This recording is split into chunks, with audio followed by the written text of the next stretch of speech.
Hold up. Hold up. Drop a bomb in this motherfucker. Hold up.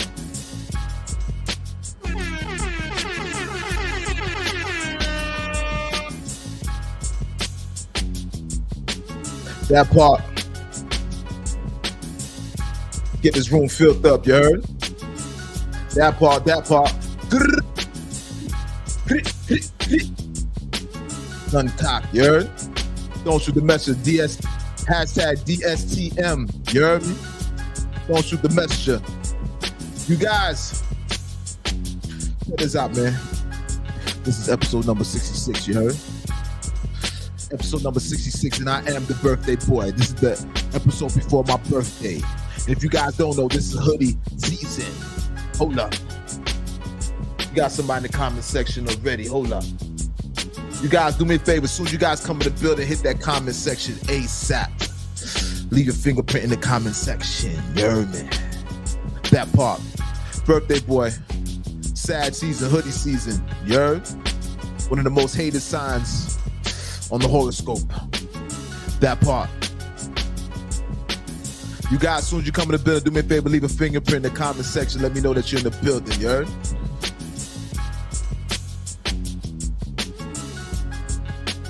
That part, that part, that part, that part, that part, that part. Yeah, we went on late today, mind you, but keep in mind, tomorrow is my birthday, all right? So we had to make sure that we getting festivities correct for the birthday boy. That part. I don't know why I'm breathing like that, but it's serious. You heard? All right, you guys. I am the incomparable, the art, the imitator, but cannot be duplicated, the one they took their style from. I'm the one that keeps creating what they keep taking. I'm the elected, the appointed, voice of the streets, L.O.T.S approved, leader of the streets, learning off the streets, lord of the streets, elected by the streets, the top op, public enemy number one. You guys, this is powered by L.O.T.S approved media. And I want to welcome everybody to the Don't Shoot the Messenger podcast. Episode number 66. That part. Matter of fact, let's just clap it up just for making it to episode number 60. That's a triumph in itself.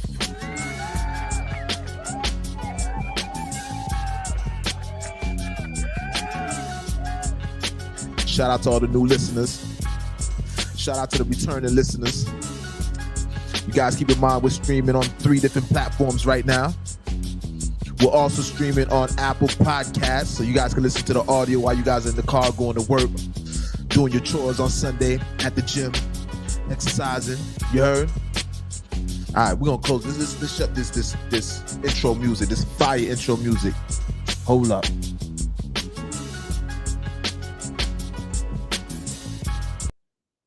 Bada bing, bada bang. Now hold on, let's bring this back, man. Let's reset the room. You guys, I'm the incomparable, the author, imitator, but cannot be duplicated, the one they took their style from, the elected, the appointed, voice of the streets, lord of the streets, leader of the streets, learning off the streets, living off the streets. You heard me? I'm the top op, public enemy number one. I'm the one that keeps creating what they keep taking. I'm the curator, all right? I'm the one that keeps providing. I don't mind you guys inspired. Just make sure you let them know where you get it from. All right? This is powered by L.O.T.S approved media. And this is the Don't Shoot the Messenger podcast. Episode number 66. Welcome.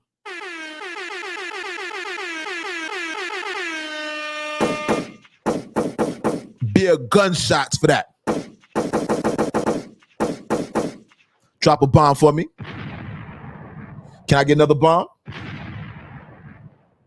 That part, you guys, listen.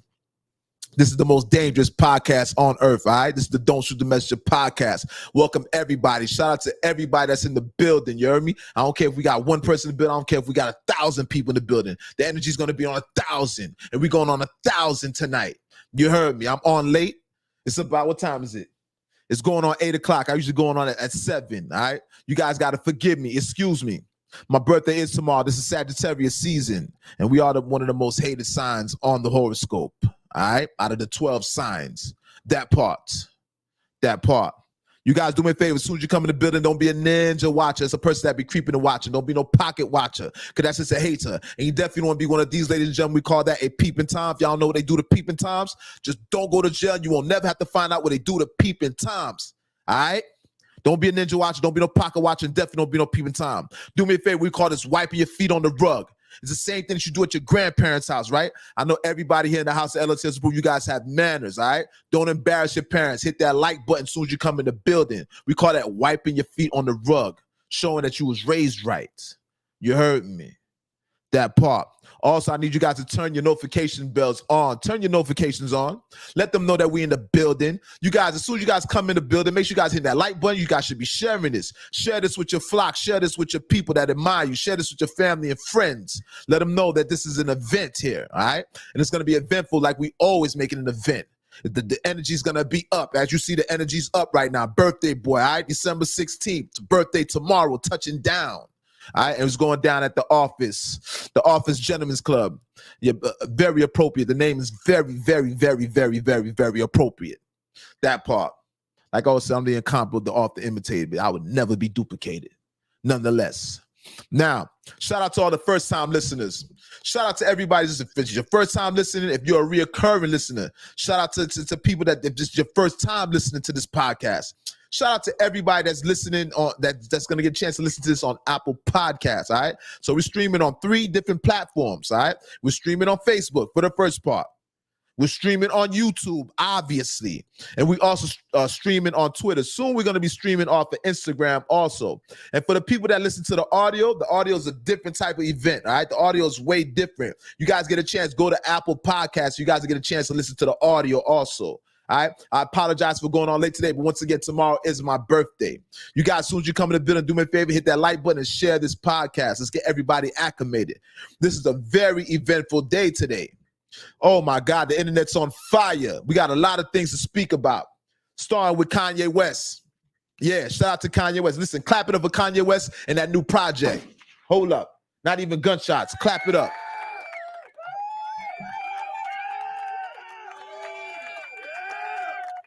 That part. Shout out to Kanye West. Listen, a lot of shit dropped. A lot of shit, especially shout out to Kanye West. First of all, let's start off with Kanye West. A remarkable project. We're gonna get into that project that he did. He did I think it was a listening at the rave at Sawgrass Mall. And I thought it was just a rumor, but it actually went down at Sawgrass. They call it the rave, all right? I got a chance to listen to Kanye's music, and we're gonna speak about Kanye. There's a lot of things going on with Kanye, and Kanye's going on a rant once more, all right? Also, we got to clap it up for Nicki Minaj. Hold up. Let me get the applause for Nicki.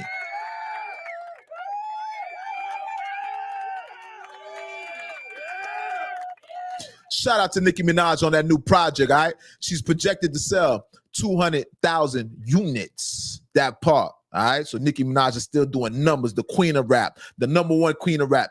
Let me tell you something, man. We're going to speak about Nicki. I got a lot to say about Nicki also. All right. Nonetheless, you guys know there's a breakup going on. We already know about the Cardi B and Offset breaking up. We've heard about the breakup. It's actually going down, and Cardi B had a meltdown today.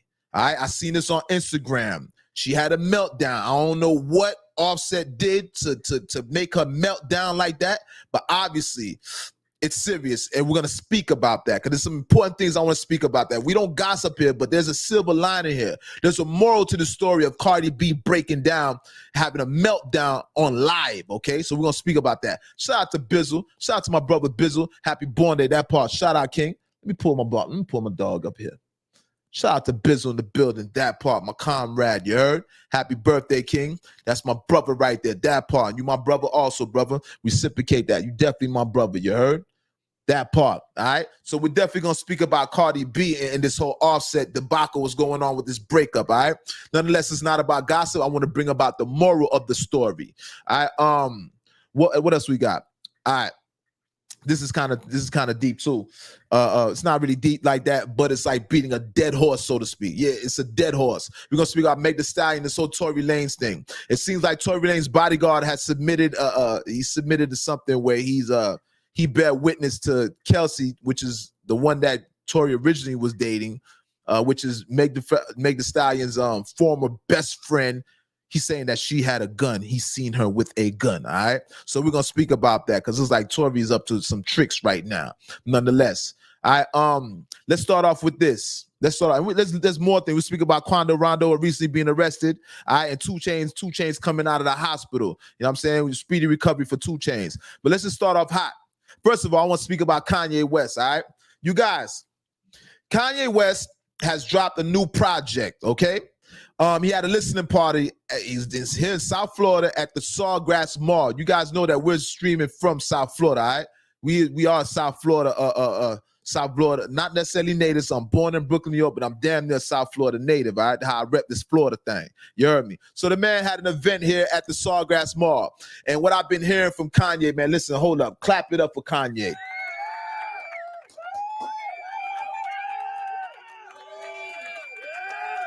Now, listen, we're going to get to the Kanye rant. I'm going to get to the Kanye rant, but right now I want to speak about Kanye's music. There's some things I've heard. Listen, sonically right now, Kanye's music is sounding crazy. Crazy. Let's make that clear. So he did an event in which he had a lot of people in attendance at the show. All right? It was called The Rave. Now, it looks to be, shout out to Kodak Black. Kodak Black was in the building. Let me get some gunshots for everybody's building. Shout out to Kodak Black that was in the building. All right. Ty Dolla $ign. Obviously, that was a collaborative project with Ty Dolla $ign. Shout out to Ty Dolla $ign. I was in the building. Cardi was trying to get there, but there was some pictures after they took. Cardi wasn't able to make it, but we still gonna give a shout out to Cardi. All right. Little Durk, Chicago's own Little Durk was in the building. You guys know these guys are all Chicago natives. Little Durk, Kanye West, and there's another Chicago native in the building. So shout out to Little Durk, that part. There's a guy that goes by the name of Bumpy Johnson. A lot of people are not familiar, but I'm pretty sure a lot of the Chicago natives are familiar with Bumpy Johnson, all right? This original gangster, a rapper out of Chicago that was talking that gangster shit, and he had went to jail for a very long time. I'm not sure what it was about. I don't know if it was a bank robbery. Excuse me if I'm wrong about that, but he went to jail for a very long time, which he got released. He wasn't able to get back to where he was prior to being locked up, but I think he's gonna premiere he's premiering on Kanye West's album. So shout out to Bump J that was in the building for Kanye West's album listening at the Sawgrass Mall. That part. Shout out to everybody who's in the building. There's a lot of people in attendance at Kanye West's show. Now, you guys, sonically, Kanye West is killing them right now. Kanye West is killing them. He's resilient, musically wise. He's killing them right now, all right? The sounds that I heard coming from Kanye West. Remember, Kanye West was a producer also. He has an ear for this. He's similar to Dr. Dre. Not with the perfection, but yes, he's a perfectionist. Shout out to Kanye West on that new project sounding magnifique. Magnifique, fire. Kanye West's new project sounds fire. We got to give out the shout out to Kanye West. His daughter was in the building. West was in the building, or North. Forgive me. He has West, North, Saint. I don't know the first daughter, the one that's extremely in love with him. All right. She's always dressing up as her father for Halloween. She's always mimicking her father. All right. Shout out to Kanye West's daughter that was in the building on stage. That part. There's a lot of people. You guys do me a favor. As soon as you come in the building, hit the like button. You guys come in the building. Make sure you guys are sharing this podcast with all your families and friends and let them know that we're going on tonight. And I went on late a little bit, but keep in mind, it's the birthday boy. Forgive me. My birthday is tomorrow, all right? So I went on late today. I'm about 30, 45 minutes late. You know what I mean? Typically, I go on around 7 to 7:15, I go on, all right? But nonetheless, I'm a little bit late today. But guess what, man? Kanye, we're speaking about Kanye right now. And we're going to speak about a lot of other things. But nonetheless, Kanye album is sounding fire. The joints that I heard on it. Now, you guys, I'm starting to reconsider my placement of Kanye in the top 5. You already know in hip-hop, everybody has a top 5 in hip-hop. We have the typical people. Typically, you're going to put Tupac in your top 5. Hold up. Typically, Tupac goes in your top 5. Gunshots for Tupac. Typically, you would put Biggie Smalls in your top 5. Typically, you would put Jay-Z in your top 5. All right, typically, you're going to place Nas. If you're a real hip-hop connoisseur, like I am, I'm a hip-hop connoisseur. All right, I'm going to put Nas in my top 5. All right. Now, can't forget, last but not least, but first I should have, but you know what they say, save the best for last, right? Rakim goes in my top 5. Hands down, without a shadow of a doubt, unequivocally, he is the #1 rapper that I consider in hip hop. Rakim Allah, the God. You heard me? Shout out to Rakim. Now listen, you guys, I'm starting to reconsider my top 5. I'm really taking this into consideration since I've heard Kanye West's new project. I'm reconsidering my top 5. Okay? Now, I'm going to give you my top 5. I'm going to give y'all my top 5. First of all, #1 on my list, like I said before, Rakim. Rakim is #1 on my list, all right? Right behind Rakim, when I speak about these people, I'm going to break it down why I even put these people in this order, all right? First of all, Rakim is the God MC. He's the first one that really started taking this rap shit serious, and it just wasn't a hop to the hippie to the hip. It just wasn't that. It was sophisticated rap. The first time I see somebody that do rap on a sophisticated level, Rakim is the one that made me respect rap. Before I used to listen to LL Cool J, I thought hip hop was cool. Hip hop was very amusing. You know what I mean? My radio, I loved all that. But when I heard Rakim rap, it made me gain a respect for this art form called hip hop. All right. Now, the person that I place at #2, I put Mr. Tupac Shakur.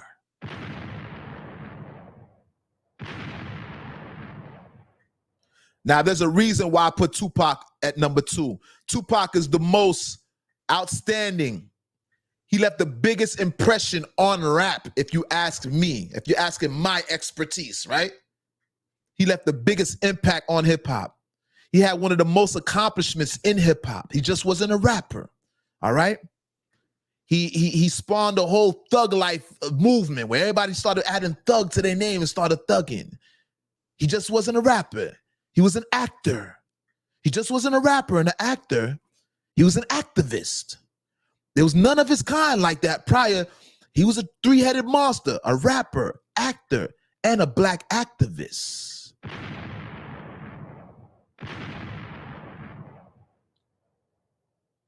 Because of Tupac Shakur's premature death, that made him a martyr. He's the first martyr of hip hop.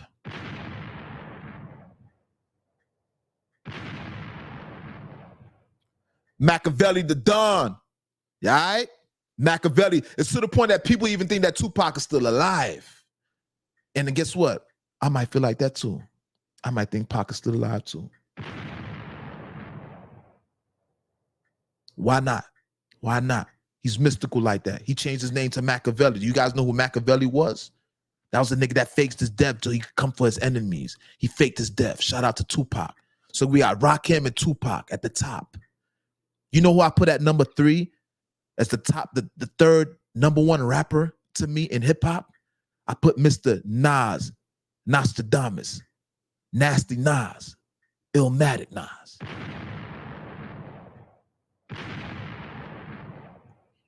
First of all, Nas is prolific. He goes without, he doesn't even need an introduction, but I'm going to give Nas his introduction. He's never seen his story form. Poetically, he's untouchable. All right, his projects, his classics.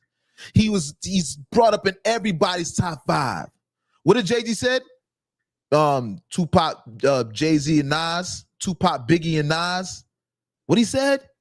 Didn't Jay-Z mention Nas? Every other rapper mentioned Nas. Tupac mentioned Nas. Biggie covered Nas's, rest in peace Big, no disrespect to Big. Big covered Nas's album cover. Nah, Nas left an impression on hip hop. Not just with the consumers, but the actual rappers. Nas is a rapper's rapper. Who Cameron said? He used to love Nas, Cameron, and Jim Jones. You remember when Cameron and Jim Jones was going at it with Nas? And they still admitted that Nas was their top rapper. That's why they feel emotional about them going at it with Nas. Didn't Nas dismantle the whole Queensbridge? That's the general. Nas is the general. So let's run it back. Who we have? We going top 3 right now. I said Rakim. I said Tupac. I said Nas. The top 3 rappers, all right? We're naming my top 5, okay? So now, in that fourth position, I would have begged to differ with Biggie and Jay-Z. But I'm swaying to Biggie side right now. Biggie Smalls gets my top 4.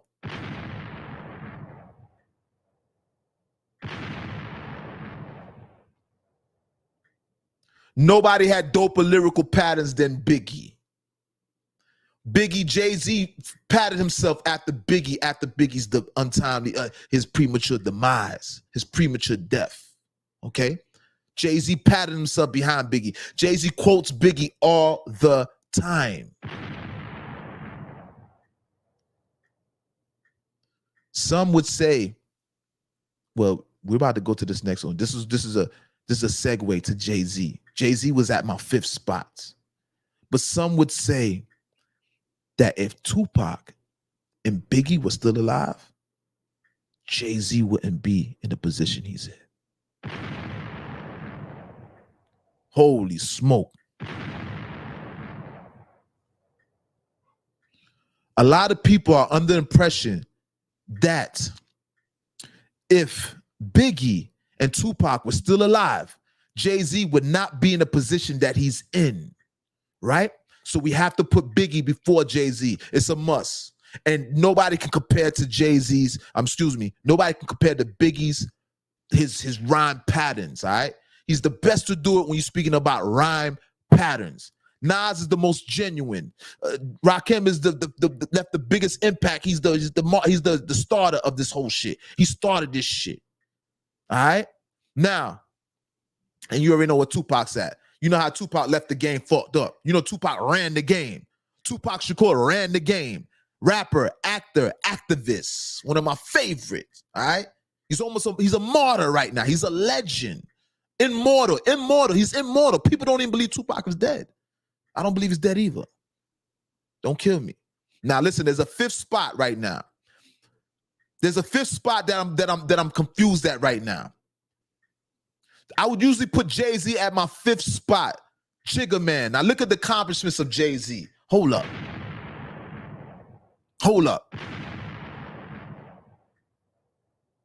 Jay-Z got some accomplishments, y'all. Jay-Z is hip-hop's exec. He's made it the furthest corporate-wise in hip-hop. Jay-Z has made it to the White House. Jay-Z ran Def Jam. He bought back his masters. He had one of the best, he was part of one of the best conglomerates, one of the best labels known in hip-hop, Rockefeller, which transitioned into Rock Nation. Jay-Z's married to the most influential woman on the earth right now. They consider, let's get this clear now. They consider Beyonce the most influential woman on the earth.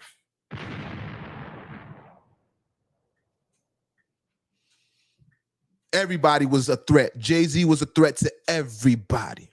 Jay-Z, I think, was doing better numbers. I'm not sure. I know he broke numbers with singles and being #1 on the Billboard. Jay-Z's up there. And, you know, we could have spoke about Drake, but I can't put Drake before Jay-Z. And I ain't here to argue that. I know a lot of people are these LeBron, y'all new LeBron fans, the new Drake fans. Y'all niggas are trying to diminish and y'all trying to remove all the legends, right? People want LeBron to take Jordan's place. It'll never happen. People want Drake to take Jay-Z's place. It'll never happen. Not in my eyes. It'll never happen. Drake can't take Jay-Z's place. Drake patterns himself after Jay-Z. There's no way. If we just talk about slaps, yeah, Drake is up. Drake is probably top 7, all right? But this is not about Drake right now. This ain't about Drake. What I'm speaking about right now, I'm considering putting Kanye West in my top 5.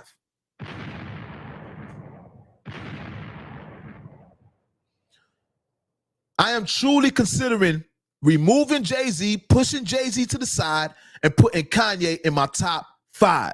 Don't kill me. Don't shoot the messenger. Please don't shoot the messenger.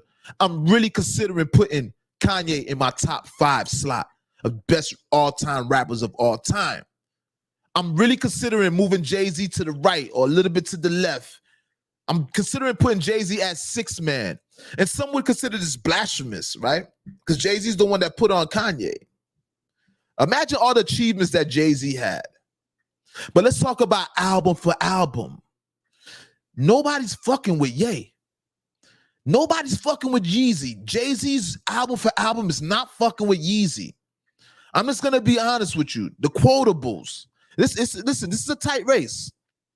This is a tight race. A lot of people are gonna disagree with what I'm saying, but I'm strongly considering putting Kanye West in my top 5, Yeezy in my top 5 slot, and removing Jay-Z, pushing Jay-Z to the left. Jay-Z's fire. Listen, it's hard. This is heart-wrenching. This is not easy for me, okay? You already know these top 5 spots, putting people in the top 5. That's not easy, placing people in a correct order in the top 5, because things are subject to change every time these artists drop new projects, okay? But nonetheless, Jay-Z has been dropping less projects. And a lot of stuff that Jay-Z's been dropping is lackluster. I'm going to be honest with you. A lot of features that Jay-Z's been doing with DJ Khaled, they've been cool. They're half and half, maybe 75-25. But some of that shit Jay-Z been dropping, it's been lackluster. But when you're speaking about Kanye West, he's profound, okay? Kanye West is different. Kanye West is the new Tupac, okay? His music speaks and it resonates and it reflects society in today's society. Remember what Kanye said? He is Shakespeare. Kanye said he is Shakespeare. Kanye West has the biggest influence on hip-hop since a Tupac. There's never been a more influential rapper on hip-hop than Kanye West. Let's make this clear. And respectfully so, we could break down all these different rappers. Nas is influential. Of course Nas, of course Rakim, of course. Of course Biggie. A lot of Biggie duplicates, of course. A lot of Jay-Z. Jay-Z's probably most people pattern. I give Jay-Z's probably the most duplicated style of the top 5 that I placed. Jay-Z's probably been duplicated more than anybody. Kanye West is a student of Jay-Z.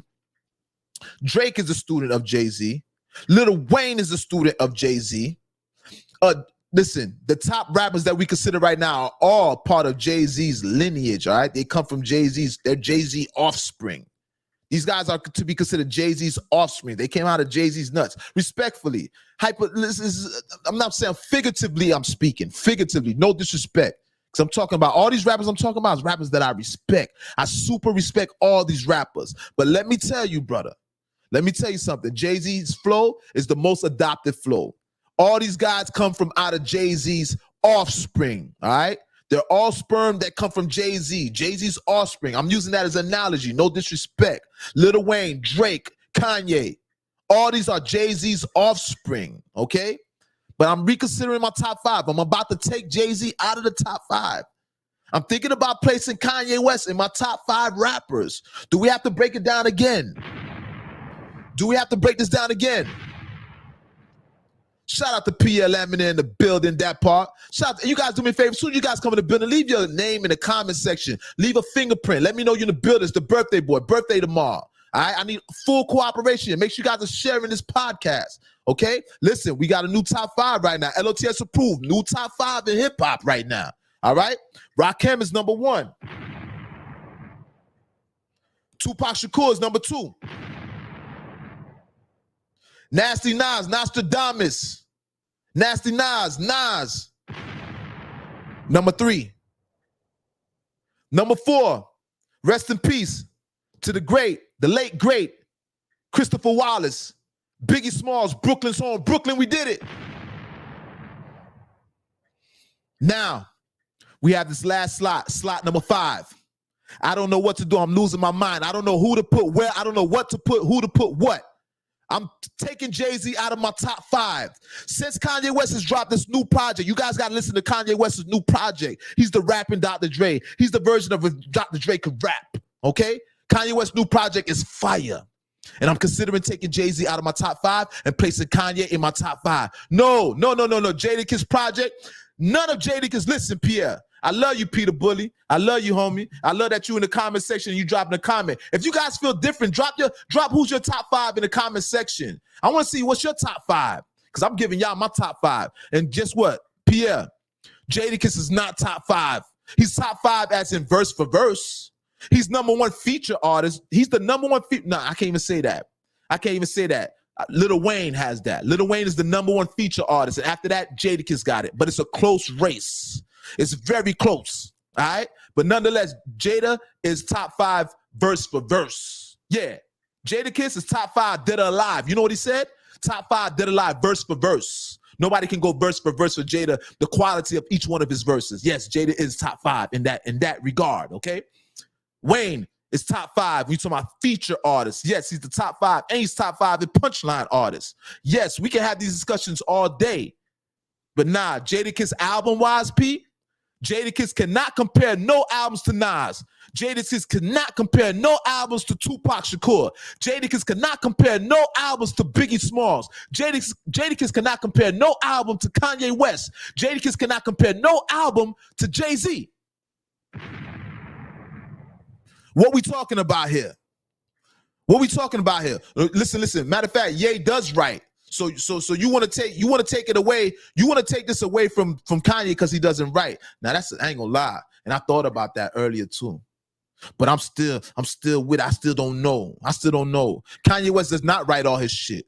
You ain't lying. I gotta give you credit on that one. Yes. P, I gotta call a spade a spade. Yes, my brother. I thought about that too. So the top 5, all of them they have to write all their shit. The top 5 rappers, they have to write, because the people that we named, they write all their shit. So that might be the only thing you ain't gonna lie. You change the dynamics of this. To be honest with you, Ye does not write all his shit. Ye don't write all his shit. Sci-Hi the Prince writes some of that. Drake wrote some of that. Nah, he doesn't write all his shit. Maybe even Pusha T wrote some of that. I don't know. But yeah, I ain't gonna lie. You made a great thing there. No. You brought up a great point. I got to get to you. Kanye West does not write all his shit. But one thing I'm going to say is, you talking about album-wise, album curators, or he got Jay-Z? Album-wise, if you want to say Kanye West as an album-wise, Kanye West got Jay-Z. He has Jay-Z as for albums. Kanye West got Jay-Z as in albums. I'm going to be real with you. And that's another thing too. When you're speaking about, if you're talking about Kanye West and Drake, because Drake don't write all that shit either.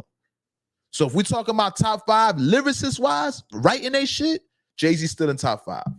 Oh, yeah. I ain't gonna lie, P, you did that. P, you brought us something very, very significant. You brought us something, Kanye does not write all that shit. Nah. Raekwon is top 5 albums. Raekwon is top 5 albums. You could put him, but nah, Raekwon is not going to surpass Tupac. He's not going to surpass Kanye. He's not going to surpass Biggie. He's not going to surpass Rakim. He's not going to surpass Jay-Z. Nah, Raekwon is not. He might be able to battle with Jay-Z. Raekwon might be able to battle with Jay-Z. Even though we get a little bit away. Ghostface, oh man. Ghostface might be, he's critically acclaimed now. You got to remember, when Ghostface drops a project, he's critically acclaimed. All right? He's eclectic. Some of the greatest connoisseurs they place Ghost amongst the greatest.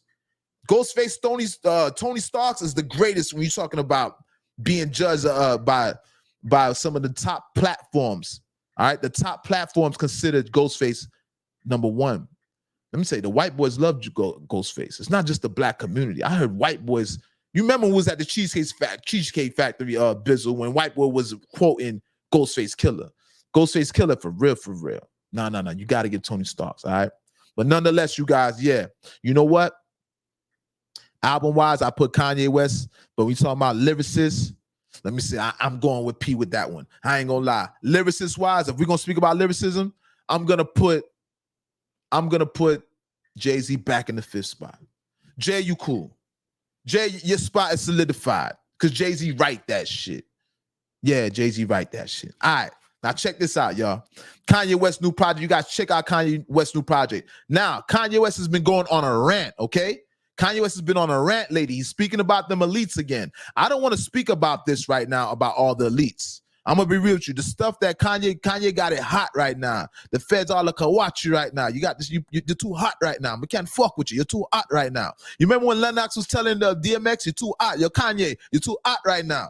Kanye West is on fire right now. He's going another rhetoric. He's speaking about the powers that be.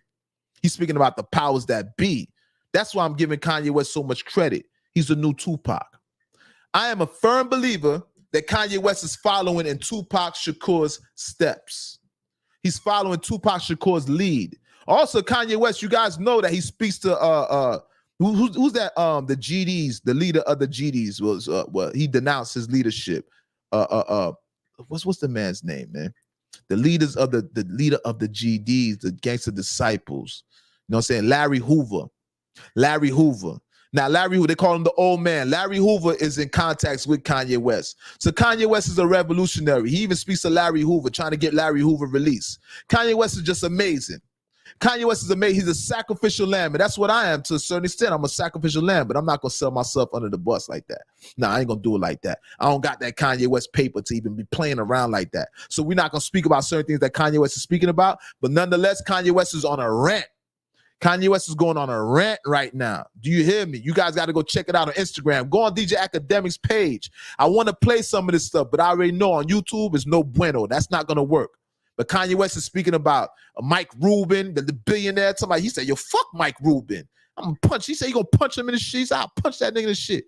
Talking shit about Mike Rubin. You know he's pissed off with Meek Mill because Meek Mill's hanging around Mike Rubin. A lot of people, it doesn't sit well that Meek Mill's hanging around these billionaires. And I don't know why they're ridiculing Meek Mill. You know what they say? You got one finger pointing at you, point one finger at somebody, there's three pointing right back at you. You know what they say? So a lot of people are trying to ridicule Meek Mill. They're taking the opportunity to send shots at Meek Mill because Meek Mill, a lot of people want to be in Meek Mill's spot. Let's just be honest. Call a spade a spade. A lot of people would love to hang around Mike Rubin, the former owners of the 76ers. A lot of people would love to hang around that billionaire white man. Trust me, a lot of people. So it doesn't sit well that this man, that Meek Mill's living that lifestyle. But come on, man, let Meek Mill live. Let him live. Now, Kanye West, he might have a horse in that race. You know, Kanye West really wants everybody's support. Even if he has to denounce who you rolling with. Even if he knows that you're allies with somebody, he's still going to attack you for being allies with that person because you're not in his favor. You don't support him. And we know how people take the opportunity to throw jabs at Kanye. So Kanye is very vengeful. Obviously, Kanye is not going to let anything slide, all right? So he's taking notes. He's watching everybody that's up against him. All right. So Kanye West, if you guys go on DJ Academics, you're gonna hear Kanye West going on a rant. He's speaking about the powers again. He's speaking about the Jews. He's speaking about the elites. He's speaking about the French owning 40 to 60% of Africa, something like that, to that degree. Don't quote me on that, but they own a big percentage. Mike helped me get out of jail. Mike Rubin. Facts though. You know what I mean? So if the man helped the man get out of jail, I see Kanye. Sometimes Kanye West, sometimes he be reaching because he has a horse in the race. It's not everything that comes out of his mouth is gold. You gotta understand. He does have a hidden agenda at times with certain shit. He has an ego, and that's kind of why I like him too. Because guess what? 48 laws of power don't ever be perceived as perfect. Kanye West is emotional. That's why I kind of like that. I like about Kanye West. You see people that have emotions and stuff like that sometimes they get out of character. That shows me that you cannot script everything that you do. Some people are so cliche. They say the most politically correct shit. Kanye West always is stepping outside the boundaries of politically correct. That's how you know he's speaking genuine from his heart. So sometimes, even though he's saying some shit that I might not agree with, I see the genuineness in him, the authenticity in him. I see that in Kanye West. That's why I like when Kanye West speaks up. You right, P. P the bully, boy, you smart, homie. P bully, you smart, homie. I ain't gonna lie to you. You smart, dog. So with that being said, shout out to Kanye West, and shout out to Meek Mill. I seen Meek Mill, he gave a speech today. I think he helped with something with probation. He's changing the rules of probation. I don't know if that just applies in Philly, but Meek Mill was seeing he got teary-eyed. Since we're on Meek Mill, that's a segue. Meek Mill got teary-eyed today. Speaking about this, Meek Mill said when he's speaking about gun reform, and he's changing the landscape with probation, because you know Meek Mill was on 10 years probation, some ridiculous probation, right? Meek Mill had to go through all this. He had to be drugged through the mud, hung to a cross, so to speak, in order for him to change things. You guys know when you want to change things in society, the role you got to play, you damn near going to get hung on a cross. I don't want to be blasphemous, but you got to be prepared for that. You got to be prepared to stand in the flames. If you're going to stick up for your brothers and sisters, you're going to stick up and do an honorable thing, you got to be willing to be hung to dry and dash into the flames. You got to rise up out them flames like a phoenix, so to speak, you heard? That's the life of a revolutionary. So remember, that shit is not for everybody. Being a revolutionist is not for everybody. Everybody doesn't have that tenacity. Everybody's not so resilient. Everybody can't withstand the fire. Get the hell out the kitchen if you can't stand the fire. That part. But nonetheless, Meek Mill was crying earlier. He could barely contain himself. He was crying. And you could tell the authenticity. Back again, we're speaking about authenticity. You can see how authentic Meek Mill was. All right, so shout out to Meek Mill, man. Clap it up for Meek Mill for all the changes that he's doing with the laws, all right? From probation to gun reform. Shout out to Meek Mill.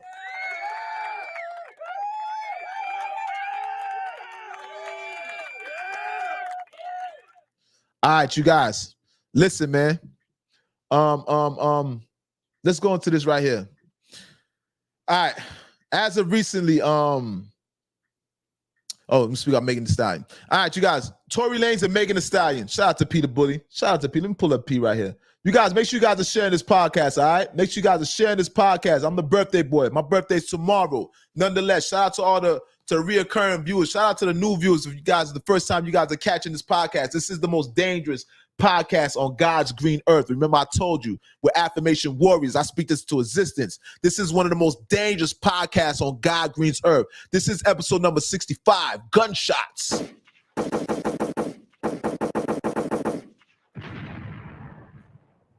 That part. One of the most dangerous podcasts on God green's earth. That part. Shout out to Peter Bully in the building. Shout out to Paul Bizzle in the building. That's the fam, you heard? That's the fam right there. Now listen, I am the incomparable, the author, imitator, cannot be Duque, the one they took their style from, the elected, appointed, voice of the streets, leader of the streets, learn all the streets, lord of the streets. All right? I'm the top op, public enemy #1, the one that they keep taking their style from. You heard? The birthday boy. And this is powered by L.O.T.S approved media. And this is the Don't Shoot the Messenger podcast, episode number 66.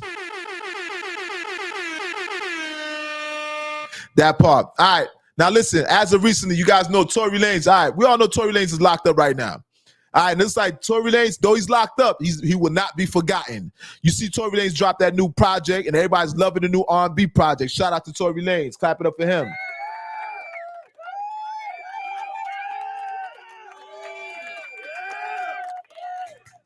That part, shout out to Tory Lanez. Now, nonetheless, like I told you, Tory is not laying down. Even though he might be laying down currently in the prison system, in the penal system right now. He's not laying down politically, okay? Now, Tory Lanez, as of recently, his bodyguard came out. And his bodyguard submitted a statement to the courts. Tory Lanez's bodyguard said, and this, I think it's the same bodyguard that got missing when it's time to go to court. Tory Lanez's bodyguard said that he saw Megan Thee Stallion's friend, Kelsey, with a gun. Now, it looks like the courts are taking this statement that he made, that he submitted, they're taking it into consideration, all right? So, like I said, Tory is not laying down. And listen, Tory has a real fan base. Tory has a fan base reminiscent to Nicki Minaj. A real fan base. His fan base is with him whether he's right or wrong. Really, though. He has they call it the umbrellas. The umbrellas. Listen, people really stand behind Tory Lanez like as if like an NBA young boy. You know, they say young boy greater. Yeah, Nicki got the barbs. That part, Tory has his own fan base, a super supportive core fan base. And they keep running up the comment section saying free Tory with no regard for Megan Thee Stallion. Tory's fans, they throw Megan under the bus. You know what I mean? Shout out to Megan Thee Stallion, unless that's a black woman. You know what I mean? We're not here to bash Megan Thee Stallion. But while we're on Megan Thee Stallion, you guys, you know Megan Thee Stallion caught wind of this new thing, this bodyguard popping up. All right, the security popping up, submitting a statement saying Kelsey had a gun. And that, you know, that did not sit well with Megan. Megan went on the internet and she went on a tirade. Megan saying they won't let her live. Megan said, you see that I'm starting to heal. Y'all see that I'm starting to heal. I'm finally getting over this. And y'all just keep bringing this back up. Some are saying that Tory's making a frivolous attempt. Some people are considering this a frivolous attempt to get back in the courts, right? Some are saying that it's over for Tory Lanez. Like, why are you even trying? A day late and $1 short. Nonetheless, but Tory is back. Tory's back trying to get this back in court. And I heard that the courts are taking this into consideration, allegedly, all right? This is all coming in news-wise. And obviously, I'm going to keep you guys updated on it. But yeah, it looks like Tory Lanez is trying to get back inside the courts. It looks like Tory Lanez is trying to come home. It looks like Tory Lanez is trying to put it on Kelsey. It looks like Tory Lanez is definitely throwing Kelsey under the bus at this point. Now, I don't know what prior agreement, because let me tell you something. Megan Thee Stallion has her own speculations about this whole situation. Megan saying, why you didn't speak up. Megan is insisting that Tory should have got on a stand. This is why Megan is saying that she doesn't qualify, or she doesn't agree with, she doesn't believe in Tory, what Tory's saying, because Tory could have took the stand. She's saying Tory had all chances to how do you say that shit? I forget these court terms. There's a term that you say, you know what I mean? He could have had himself exonerated. He could have exonerated himself by taking a stand. But you know that lawyers, they advise you not to take the stand. That's one of the best ways to ruin your case, by taking a stand. Because you're not ready for them prosecutors and how they're going to flip and twist you up in your own story, right? So obviously he was advised by his lawyer and advised by any Tom, Dick, and Harry. Anybody would tell you, any fool would tell you, Tory probably is not in your best interest to take the stand. But nonetheless, this is what Megan Thee Stallion contributed to him not being, his shit not being valid. She's saying that Tory is not valid because Tory could have took the stand. And I have a feeling that Meg doesn't want, she doesn't want Kelsey to speak. If you notice throughout this whole case, Meg is trying to save her face. Let's call a spade right now. Meg know that she was scrapping with Kelsey, but Meg is focused on Tory. She doesn't want to speak about her situation, her altercation with Kelsey. No way, shape, or form did she ever speak in details about her situation with Kelsey. Even post Tory Lanez being convicted of shooting Meg, shooting Meg. Meg has yet to speak about in details about that fight she had with Kelsey. Now, I don't think obviously Megan and Kelsey are no longer friends. So my thing is, why is Megan trying her hardest? She's trying her hardest not to speak about her and Kelsey's situation. Because that plays a valid point. That point, that was a turning point. That was a defining point. That whole Kelsey, the whole Kelsey and the whole Meg and Tory shit, it's the Kelsey situation that spawned this. This is on the heels of remember, Tory was rocking with her friend Kelsey. Remember, Meg slept with Tory after the fact that her friend was sleeping with Tory, unbeknownst to Kelsey. Meg never told Kelsey that she was with Tory. This all broke down, this all unveiled while they were together inside the limo, or leaving the Kardashians, the Jenners, leaving Kylie Jenner's house. Everything got exposed at that point. So you can imagine, it's fresh. They're under the influence of alcohol. Things went crazy. Shit went haywire, right? But why she keeps trying to suppress that? Why does Megan keep trying to suppress the whole Kelsey situation? That's a defining moment. That right there will give us more elaborate detail as to the intentions, what spawned it, what made Tory flip off at the handle, if he did. Why she's trying to suppress Kelsey. Why is Kelsey being implemented so much? This will give us details, right? This will reveal some things, some misconceptions that we may have. A lot of us have some misconceptions as to the role that Kelsey played in Tory shooting, allegedly, Megan Thee Stallion. Kelsey's the missing puzzle to the story, if you don't know. So now the bodyguard has come forward and submitted, saying he bear witness that Kelsey had a pistol. Don't shoot the messenger. She had a pistol in her hand. This is new right here, all right? This is new. So you know Meg is not feeling that. Megan Thee Stallion is not feeling that. She's not feeling that Tory's bodyguard is coming to submit this information. She's not feeling that this may result in her having to go back to court. Meg doesn't want to speak about this no more. According to Meg, she's healed at this point.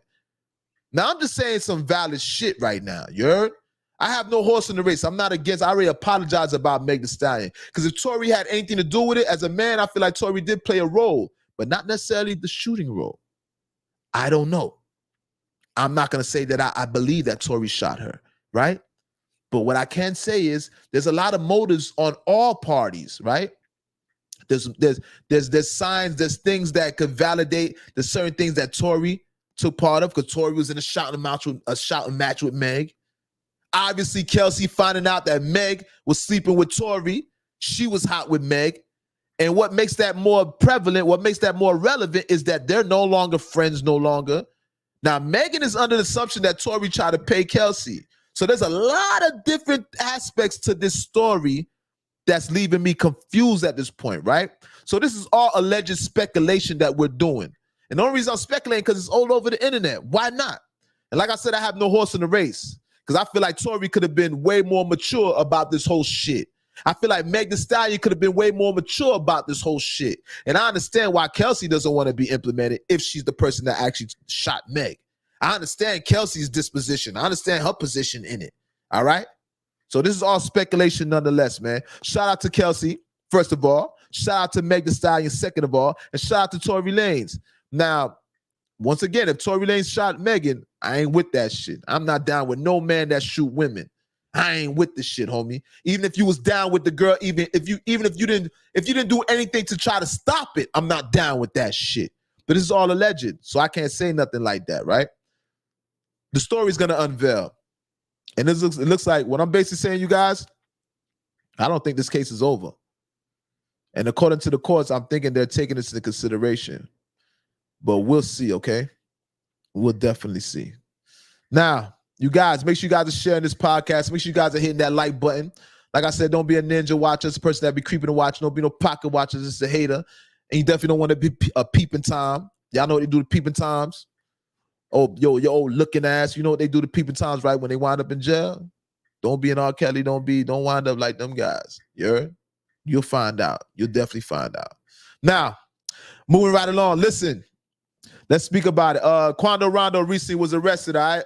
I think this is all dealing with the indictment. We're not going to stay too long on it, but Quando Rondo, NBA YoungBoys artist, out of Savannah, Georgia. Quando Rondo recently was arrested. All right. I'm not sure on what charges, but I think it's obviously stemming from the indictment that was they say he partook in some, I don't know, some gang of, he Crip. And they say he partook in some Crip activities. You know how they do when they give you them gang indictments, some RICO type indictments, and saying that everybody's in association, woo-de-woo. And maybe they're trying to say that he funded something and woo-de-woo, woo-de-woo. Nonetheless, I pray that this man is able to make it through. These are all young men, young black men. Let's make that clear. This platform is not about condemning nobody. All right. Shout out to Damon in the building, nonetheless, but this is not about condemning no black man. All right, shout out to Quando Rondo, nonetheless. You heard? I pray that he gets free. I pray that he gets over this situation. He lost some friends in the process. Keep in mind, these guys are very young. Quando Rondo's very young. Kodak Black, the way people ridicule Kodak Black is very young. And I don't think they deserve the ridicule that they receive. Obviously, they've made some wrong choices in their life, but who hasn't made that many wrong choices, especially when you're coming from the hood? Half of us coming from the hood. Majority of us ain't even grow up with no daddy in the household. No pops. All right, no male figure.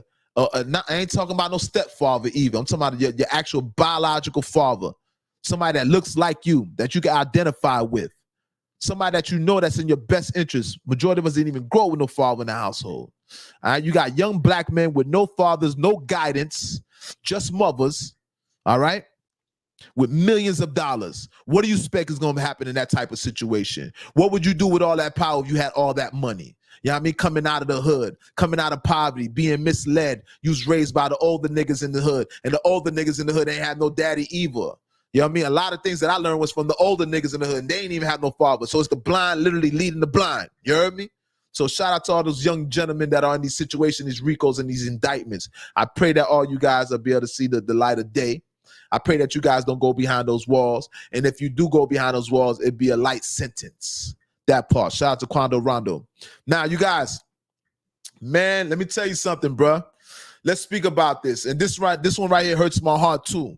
Now, you guys know you seen Offset. Shout out to Offset and that new album. Let me clap it up for Offset.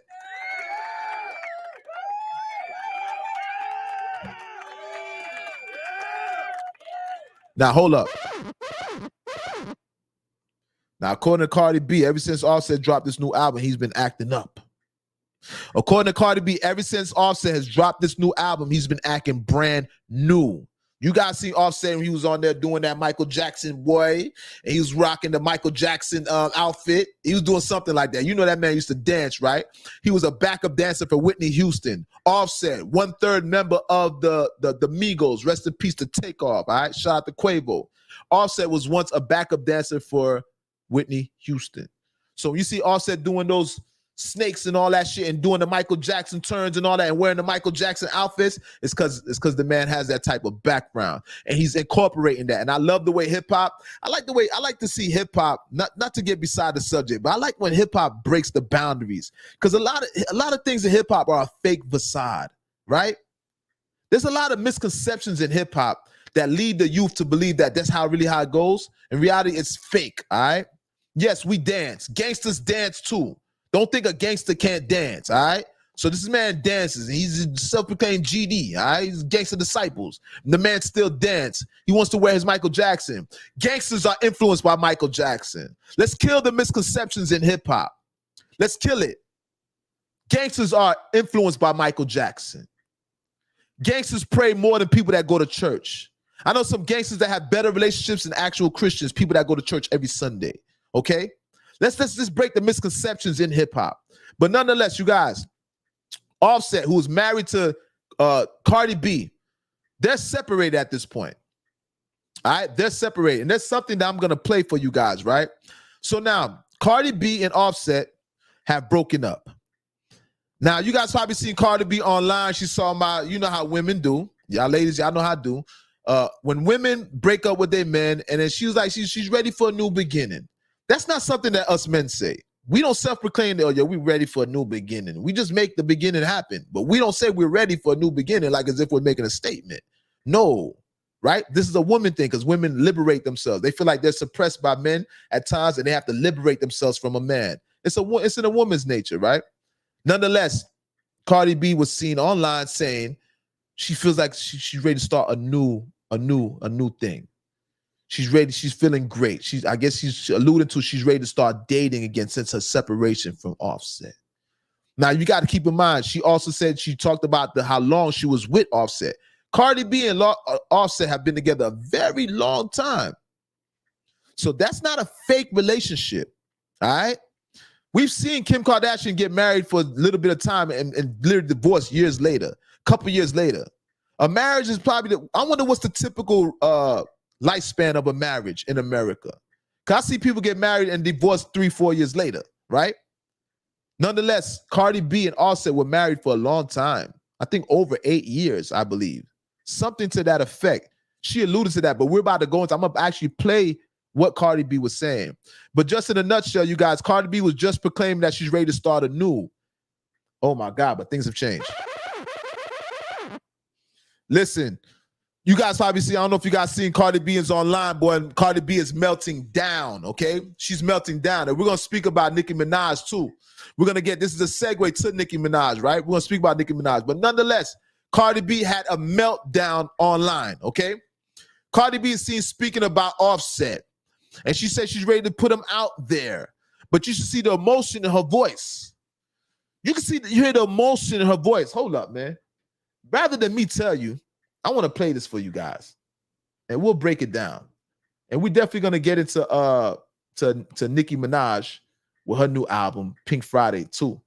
Nicki Minaj album, 200 units, 200 on pace to sell 200,000 units.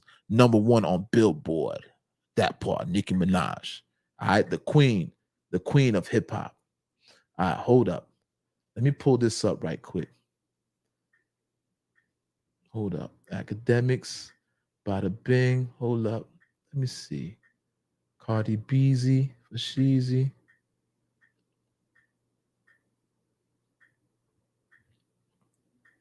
Cardi B, hold up. We're going to play this Cardi B speaking.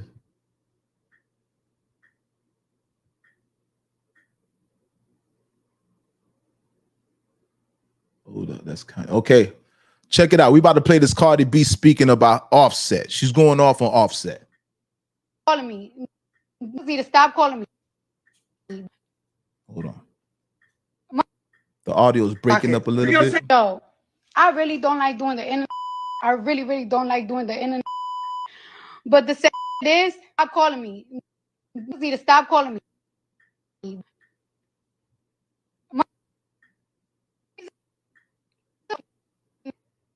Dang, this thing, that's audio. Audio's breaking up. I really don't like doing the internet. I really don't like doing the internet. But the sad is, stop calling me. You need to stop calling me. What the fuck's going on here, bro? Cause you will fucking talk to a nigga and a motherfucker will play in your fucking face over and over and over and over and over again until you be like, watch what I'm about to do, watch what I'm about to say. And it's so fucking sad that a nigga like to, really like to play games with me when I'm at my most vulnerable time, when I'm not the most confident. He likes to play games with me because he knows I'm not an easy girl. He knows. Yesterday, I could have been out. I could have been chilling. I could have been this and that. He knows I'm in my house. He knows that I'm chilling. He knows I'm not doing the most. And I've really been sparing you. I've really been sparing you. You've been feeling yourself, nigga, because of your album and shit. And you really been doing me dirty after some fucking years that I'm up yet. Not even a fucking thank you that I got for your. And it's so crazy that I gotta go to the fucking internet because whenever I tell you something, you don't take it seriously. And I'm so tired of it. I'm so fucking tired of this. Yo, I really don't like doing the internet. This is just one more time, y'all. But the sad is, stop calling me. You need to stop calling me.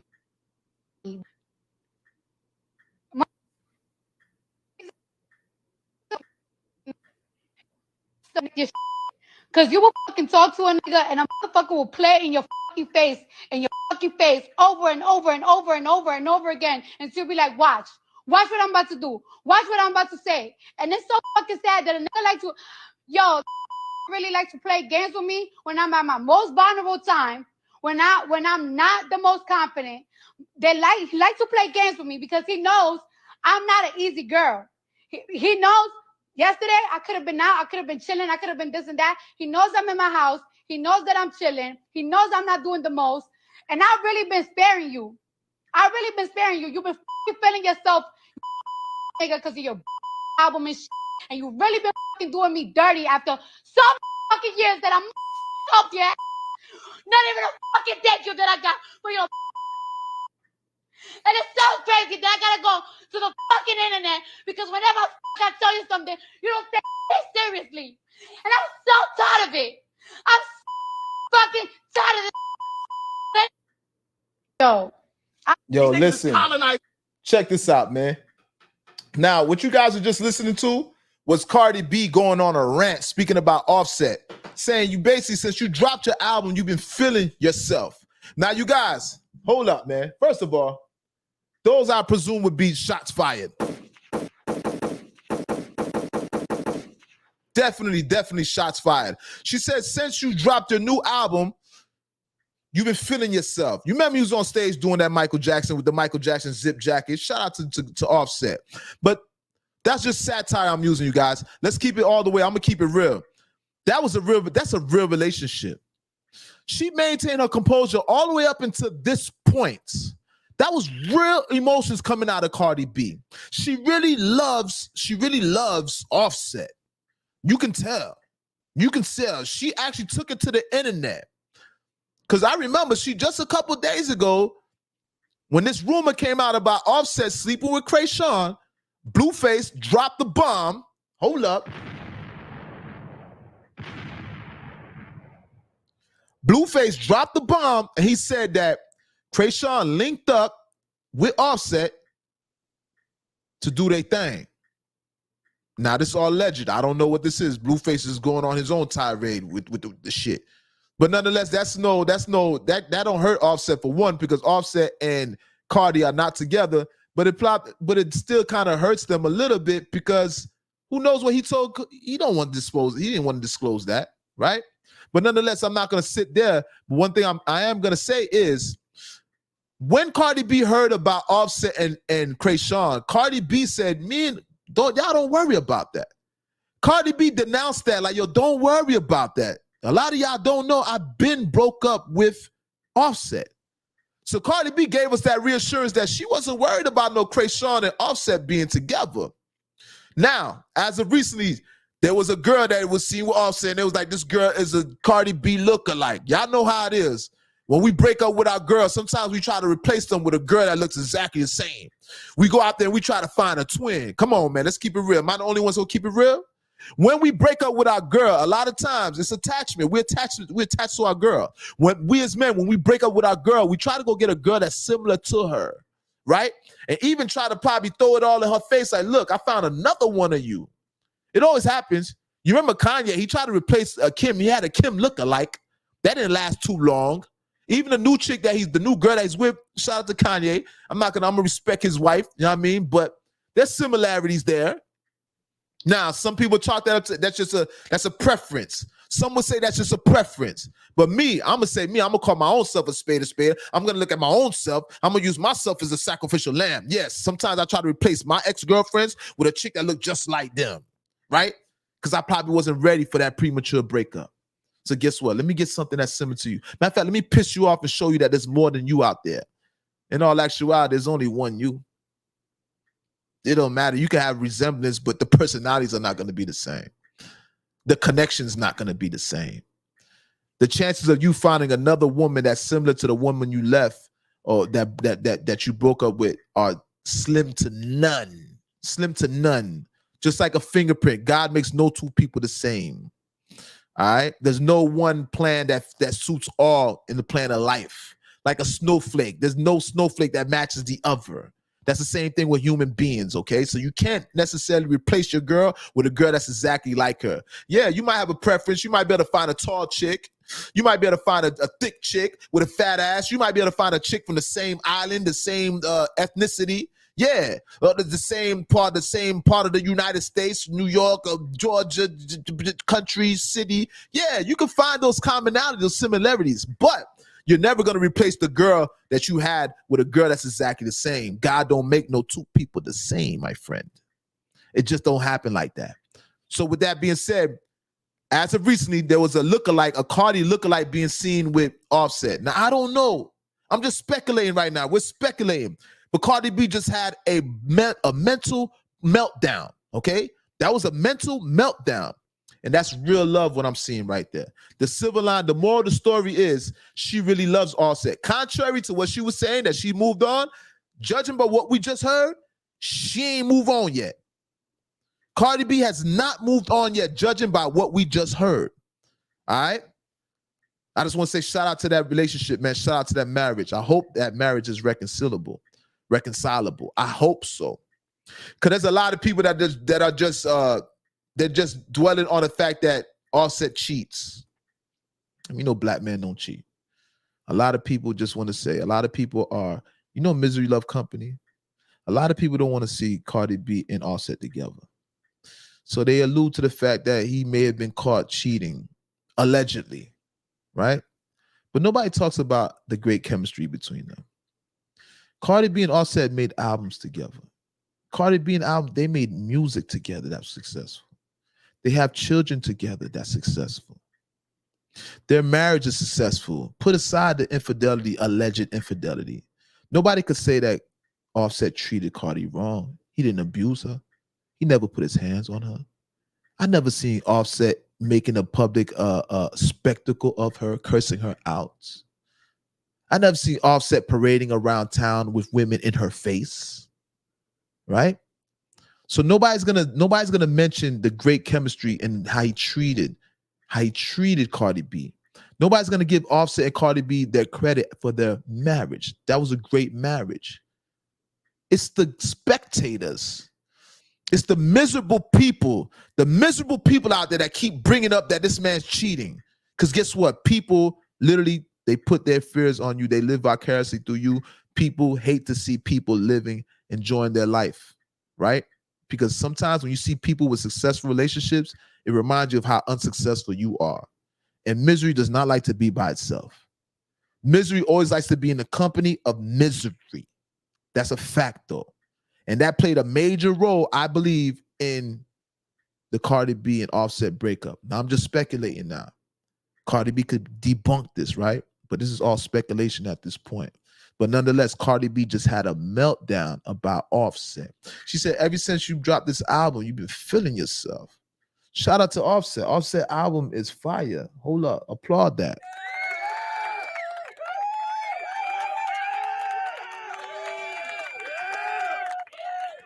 Though case or not, that new streaming, case or not, that the Trinidadian Haitian kid gave it a bad review. Contrary to his review, Offset's doing numbers. Offset music is being well received right now. Offset's probably being received better than any other Migo. Nonetheless, we didn't get to see Takeoff mature into the artist that he could have been, he potentially could have been. But Offset's being more received than Quavo right now. Offset is a true entertainer. Fact, though. So that's what Cardi B's alluding to, man. And I want to keep in mind, you guys, you see what Cardi B said.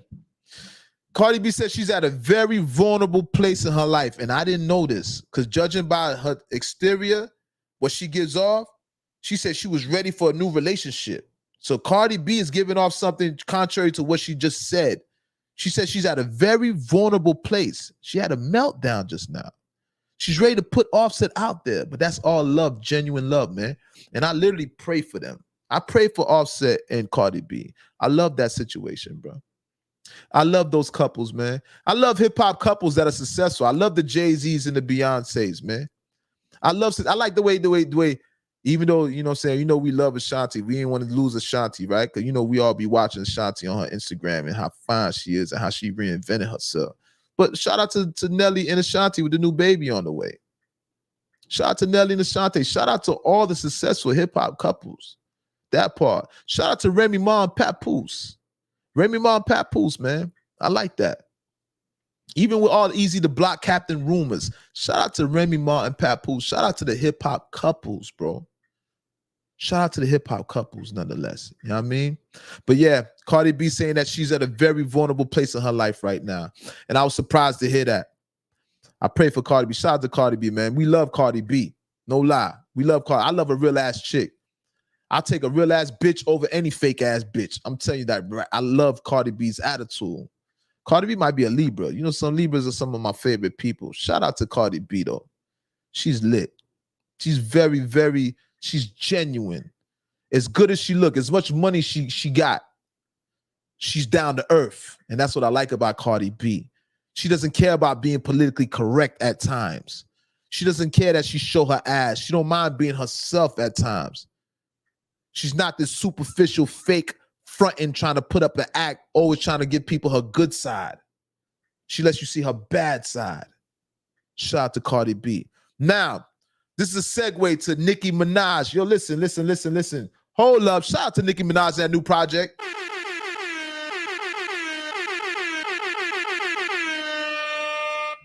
Nicki Minaj, Pink Friday. Nicki Minaj has a new project, you guys. All right? Shout out to Nicki. And Nicki's talking that shit. Listen.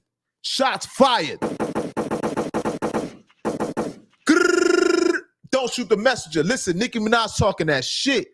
Nicki Minaj has dropped a new project called Pink Friday. I was doing stream numbers on Billboard 200. She's at number one. She got the number one spot. She's projected to sell 200,000 records, 200 units, 200,000 units for the first week.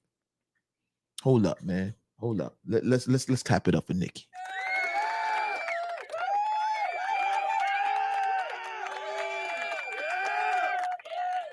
Now listen, Nicki talking that shit. Y'all know Nicki's going off on everybody. You know Nicki is the new crowned woman 50 Cent, right?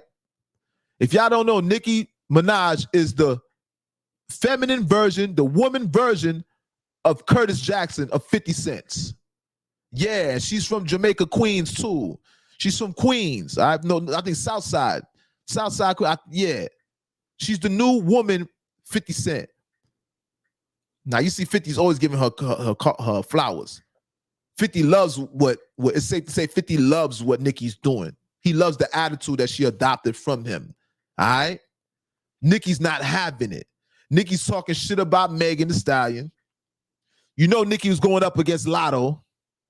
You know, Nicki had her prior beefs with Lil' Kim, which I wish that was squash. You know, Nicki got her problems with Cardi B, which I wish that was squash. I wish the women would squash all that beef, to be honest with you. But let's talk about it. We're here for it. Nicki Minaj dropped a new album, and on the album, she's speaking about Megan Thee Stallion. She's talking about how Meg Thee Stallion, she believes Megan Thee Stallion was stealing her style. There's a lot of similarities that she recently put up. She showed that she dropped the video with her hair slicked back, looking oily, and Megan Thee Stallion dropped the video with her hair slicked back, looking oily in the desert. Super similar. They're saying that Megan Thee Stallion stole Iggy Azalea's style. They're saying that she stole Iggy Azalea, the white girl from Australia, the one that everybody hated on. They're saying that Meg Thee Stallion stole her style. They even showed Meg Thee Stallion. She had, I don't know if they have the same ghostwriter, but there's a song that they was copying the same style. Megan has a song that's the same rhyme pattern as Iggy Azalea. So they're saying that Meg is yapping. She's jacking other people's style. She's jacking Nicki's style, and she's jacking Iggy Azalea's style, which Nicki brought it to everybody's attention. Now, Nicki's saying that she did try to embrace the new women, the new breed of women coming in. Nicki Minaj was speaking about. But nonetheless, Nicki Minaj is calling everybody out. Let's get this clear. Nobody is safe with Nicki Minaj right now. If you have an issue with Nicki Minaj, you're in trouble. Nicki Minaj even spoke about Elliott Wilson and said, if you could take Jay-Z's dick out your mouth. I believe that's what she said, take Jay-Z's dick out your mouth. Yeah. She called that nigga a dick eater. Damn. Hold up, shots fired, bro. I ain't gonna lie. This man's always getting stray bullets hitting this man. Elliott Wilson. Poor job. You know in Haitian we say poor job.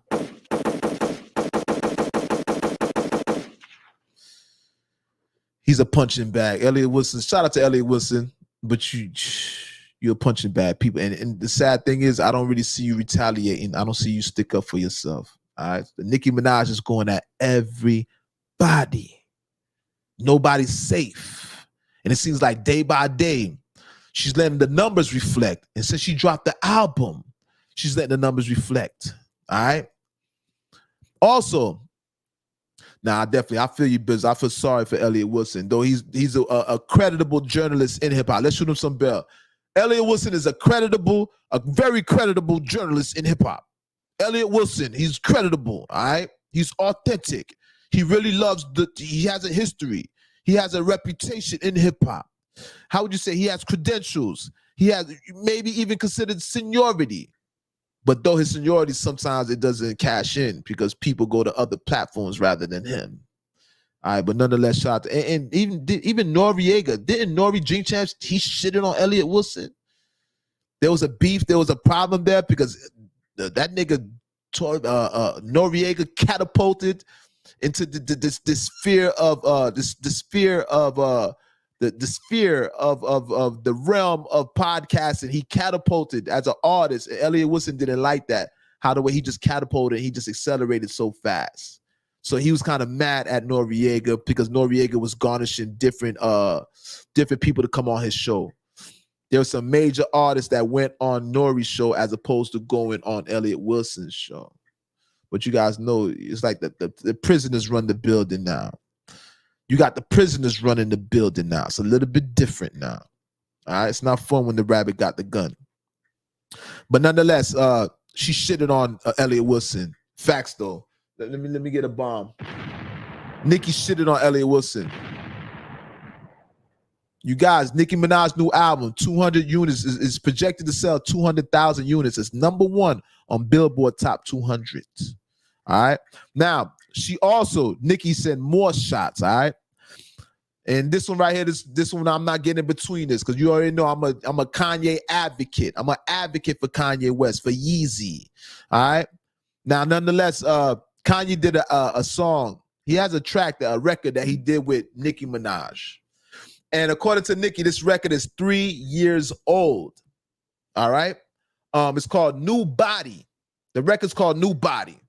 Now, what I'm hearing is, because I recall what happened around this time, but them bringing up the information is making me recollect now, right? It's bringing it back to my attention.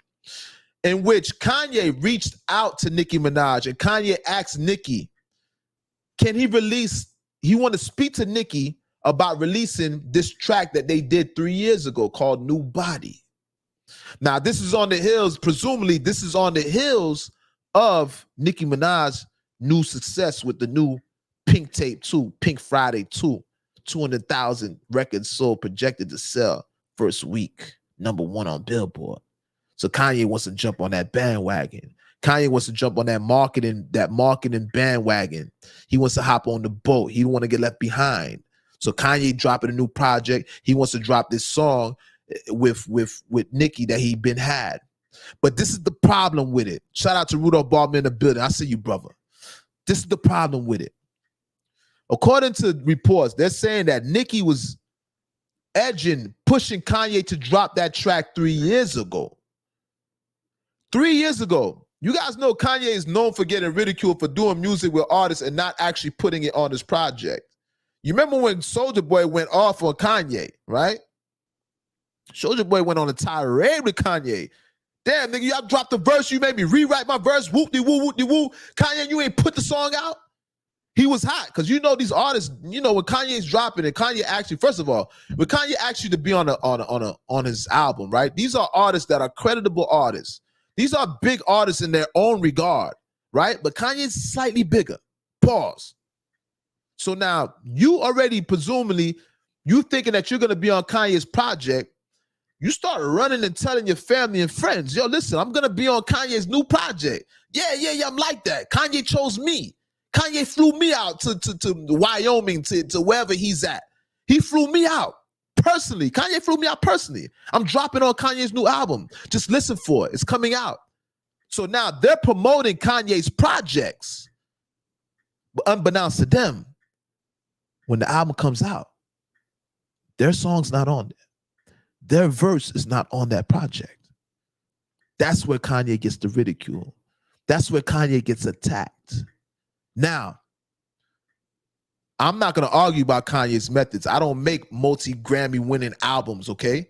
I don't know what it's like to have such caliber artists and how you get an artist to come and do a song with you without promising them certain things, right? And then sometimes, you know, promises sometimes are meant to be broken. You can't keep all promises. Now, all these different people or curators are coming on Kanye West's project, and Kanye has to decipher what is in the best interest of the project. I ain't never been through that. So that's a little bit different. I'm pretty sure some people get hurt along the way. I'm pretty sure that's very hard because you build personal relationships with these people. You make promises that you know it wouldn't be in your best interest to keep. So what do? Save a relationship or save the project? Relationship, project. Project for the people, satisfy this individual, make this friend happy. The people, the friend. Project, friend. Art, friend. Career, friend. You see where I'm going? I'm going with career. I'm going with the people. I'm going with the project. Damn, a friend. Facts, though. That's where the promise has to be broken. So Soulja Boy was on Kanye's ass, rightfully so, right? Shots fired. Soulja Boy went on a tirade. But now it seems like the rabbit has the gun. It ain't fun when the rabbit got the gun. So now Nicki, she's at the height of her thing right now. Nicki's album is set. It's Nicki's time right now. The spotlight, the big light, the Hollywood light, it's on Nicki Minaj right now. Nicki's talking shit. Nicki's talking her shit, man. Nicki's talking about all these women rappers and talking about how rap is watered down. She went to a tirade and Nicki made some valid points. She said, yo, rap gotta sound like rap. People need to start rapping again. That's the difference between Nicki Minaj and everybody else. Nicki said that the record execs, they try to wipe her out. They tried to phase Nicki out. Remember what Kanye West said? They tried to phase Nicki out with Cardi B. Yeah, there was an agenda to get Nicki out of the game. If y'all didn't know, they tried to phase Nicki Minaj out. Okay? But nonetheless, Nicki Minaj prevailed. Nicki Minaj prevailed with arts, with music, with rapping. Remember, music defies all criticism. Music defies all suppression. Music defies the laws of gravity. Let's make it clear. With the right music, you can break through any ridicule, any oppression, any hidden agenda, any blackballing can be spoiled. It could be debunked. And then, for lack of a better term, you can avoid all that shit. You can avoid all that shit. You can spoil anybody's plan to blackball you with good music. Good music defies any hidden agenda that anybody has against you. You got to make good, valid music. That music is you can't suppress good music. Music is a very deadly weapon, like this show is. This show is the most dangerous show on God's green earth. Don't Shoot the Messenger podcast, episode number 65. So nonetheless, Nicki told Kanye, a guy that I admire Kanye. I admire Kanye's genuineness, his authenticity. I admire Kanye. Yeah, I do. And there's not too many people that I admire Kanye. Let me be real with you. He's still a man to me now. I wouldn't take no disrespect. I'm not a fanatic. Let's not get it twisted. He's a fucking man. But I admire the things that he do. It's okay to admire another man with his accomplishments. It's okay. But nonetheless, Nicki told Kanye, Matumbo index finger, no. And you guys know Nicki, she has like 5 different personalities. So Nicki kind of started doing that Roman revenge voice. Darling, you know Nicki got a whole different voice that she does. Nicki's like she's possessed by different spirits. And Nicki said, Kanye, how I'm going to put out that old record? That record is 3 years old. Nicki took the opportunity to shit on Kanye, but she said respectfully. She still spoke she showed some restraint. Don't get twisted. Nicki showed some restraint. She said respectfully, Kanye, that record is old. It's 3 years old. No. How are we gonna do that? She showed the text of Kanye reaching out to her. But Kanye said, I would like to call you. Can we speak about this New Body record that she did 3 years ago? All right. Now think about it. If Nicki wasn't doing so successful, if Nicki wasn't in such a position right now, if her album didn't do that great, first of all, would Kanye really be reaching out to her to drop that record? A big piece of me says no.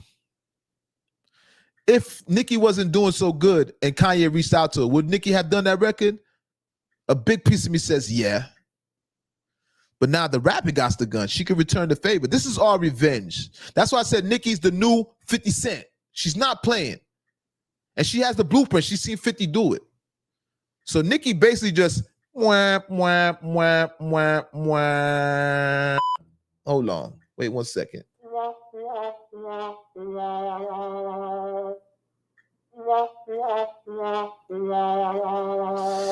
That part, Nicki just shitted on Kanye. Nicki said there will be no dropping of New Body, Kanye. No, I'm not signing off on that. I'm not authorizing that. No, Kanye, no.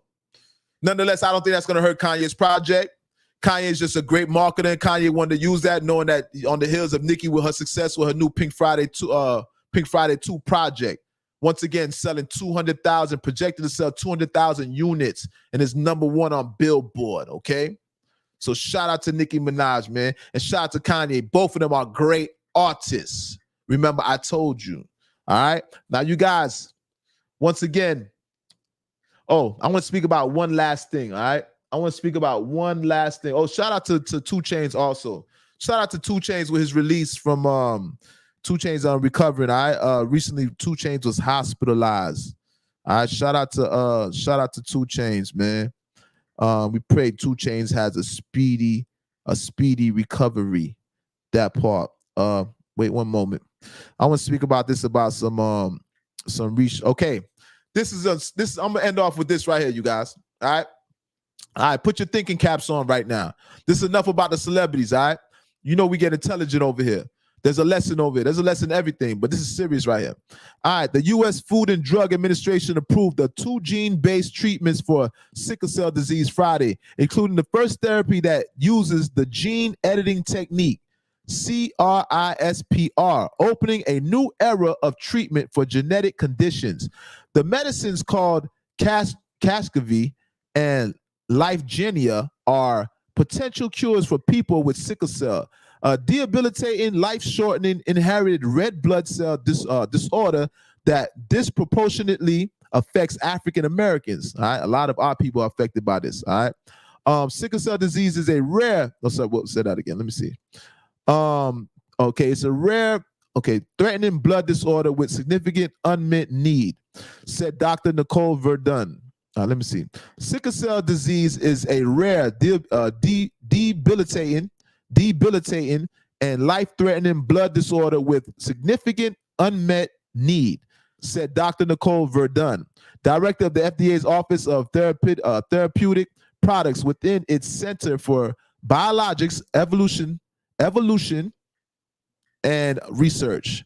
We are excited to advance the field, especially for individuals whose lives have been severely disrupted, whose lives have been severely disrupted by the disease, by approving 2 cell-based gene therapies today. This is huge. I pray they finally find a cure. So many family and friends lost to this horrible disease. All right, so it looks like they're looking for a cure for sickle cell, but it's just food for thought. What the hell is gene editing? How can you edit a gene? I'm confused right now. I'm curious to know their methods of editing a gene. All right. Is that a solution? Because sometimes they just preferably want to amputate things, right? Now, editing the gene, is that fixing the gene or is that removing the gene? I'm confused at this point. But you guys, they're definitely doing some research on sickle cell, and like they said, sickle cell affects the Black community the most. That's when you have when the cell is in a disorder. All right, you ever seen a sickle cell? A sickle cell is kind of like a cell is supposed to be a perfect circumference, right? And it has a little dip in the middle of it, so it's not a perfect circle. It's a compromised cell. What have you, man? And we're gonna end off with that. All right, you guys, listen. Once again, this is the most dangerous podcast on God's green earth. Let's start with that. All right, the Don't Shoot the Messenger podcast, episode number 66. Let me get a bomb.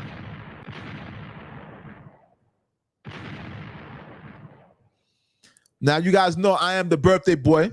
All right, my birthday is tomorrow. This December 16th, which is this Saturday. All right, event happening at what's the name? At Sawgrass. Now, also, you guys, this show was sponsored. All right, I gotta speak about the sponsors for this show. This show, episode number 66, is sponsored by this company. All right, it's a moving company, and I highly recommend this moving company. Wait one moment. Let me pull this up right here.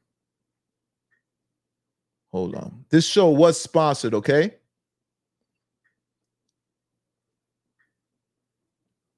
Give me one moment.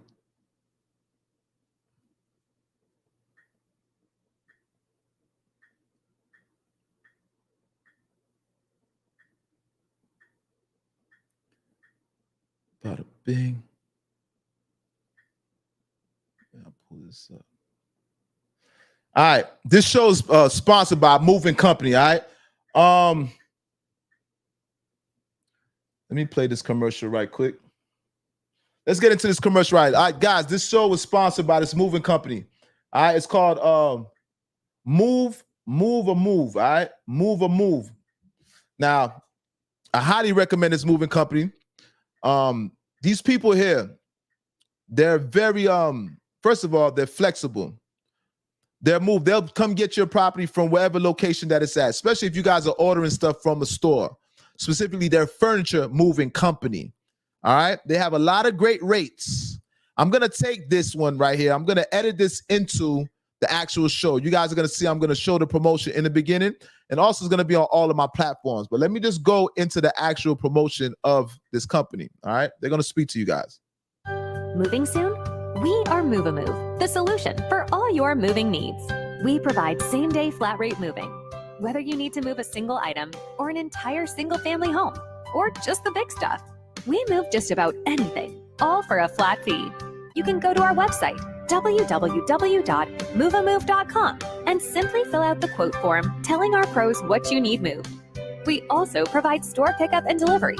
No more waiting months to get your appliances and furniture home. Simply reach out to us with the purchase information and tell the seller Move-A-Move will be picking it up. No need to raise a finger. Move-A-Move pros are here to do the heavy lifting, literally.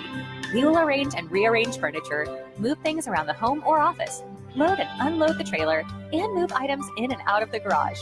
We'll even discard unwanted items. That's right, we provide junk removal service too. Simply let us know what you need us for, and we'll be right at your door.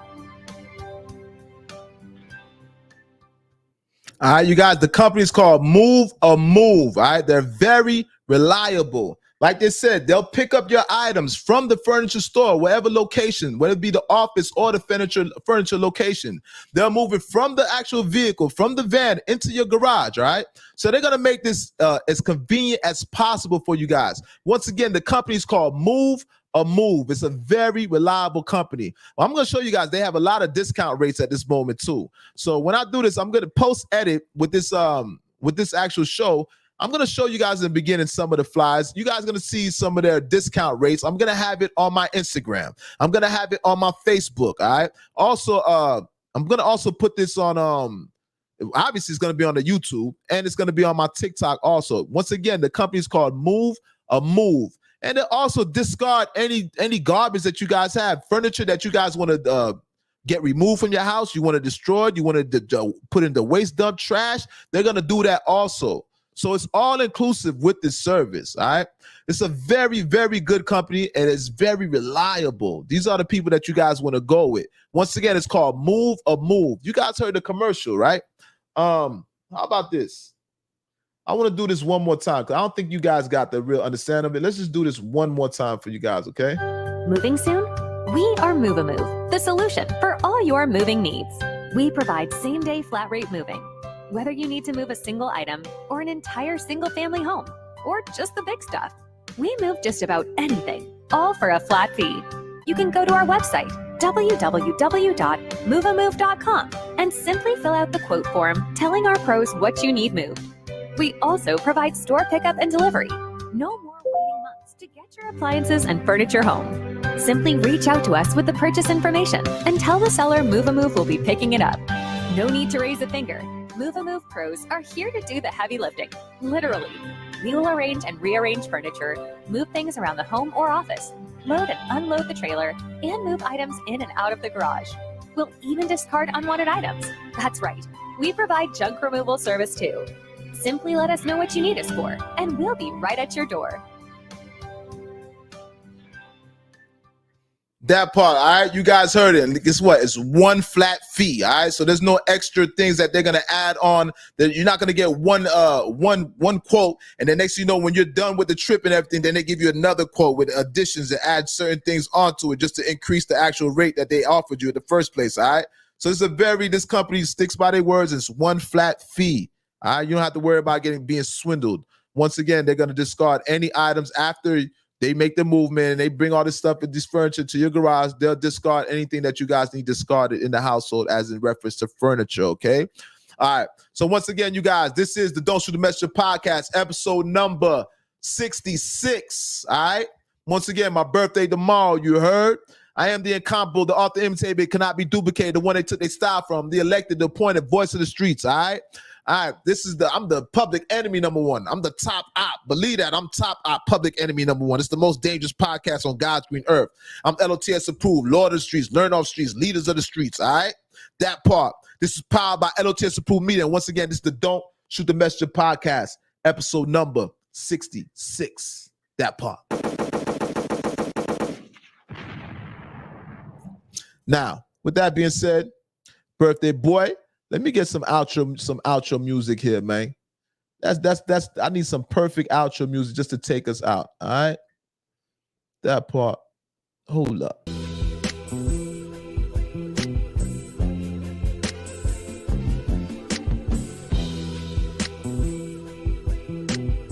That part, perfect, very appropriate outro music.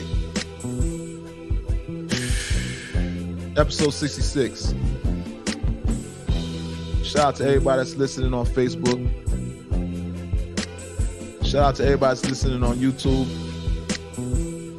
Shout out to everybody that's listening on Twitter. And to everybody that's on Apple, listen to the audio on Apple Podcasts. It's a whole different experience. That part. It'll be up by tomorrow, or maybe even tonight. All right? You guys, I want you guys to enjoy your weekend. Make sure you guys enjoy your weekend. And these are just words of encouragement. You guys always remember, discouragement and failure are the stepping stones to success. The journey of 1,000 miles begins with one step. You want to remove a mountain, you have to start with one pebble at a time. The highest mountain has the best view.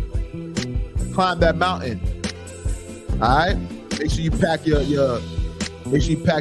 survival kit correctly. And I'm gonna end off with this. The man that says he can, he can. The man that says he can, he actually can. The man that says that he cannot, he cannot. They're both right. It's mental. You can either speak life into something or you can condemn something. You can speak things into existence or you could destroy things and you could condemn something. The power's within you. All right? With that being said, you guys enjoy your weekend. Nobody's promised tomorrow. Hopefully we can meet up next Friday. Episode 67, by the grace of God. Show the universe your gratitude. And then reciprocate that. Be happy with what God gave you. If you're not happy with the things that you have now, how could you expect to be happy when God provides more? That's where true happiness lies. You have to be content with what you have, happiness. Strive for more, but make sure you're happy about the things that you have now. Because God gave you everything that you need to be successful. With that being said, L.O.T.S Approved Media. Don't Shoot the Messenger, episode number 66. I'm out. Peace. Salute.